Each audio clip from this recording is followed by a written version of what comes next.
fans of the Beatles could have some incredibly rare recordings in their collections, if they have $500,000 to drop in an upcoming auction for the private tracks.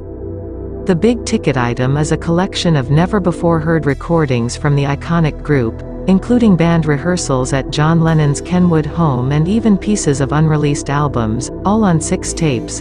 It's all expected to grab anywhere from $300,000 to $500,000.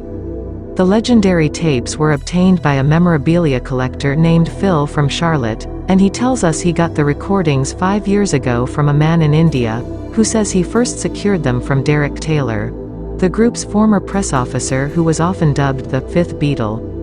We're told Phil listened through all of it only once, so he wouldn't damage the tapes, but there are a ton of Beatles gems throughout, including rehearsals for Sgt. Pepper's Lonely Hearts Club Band, which has things like animal sounds for Good Morning, and even John and Paul McCartney complaining about the heat.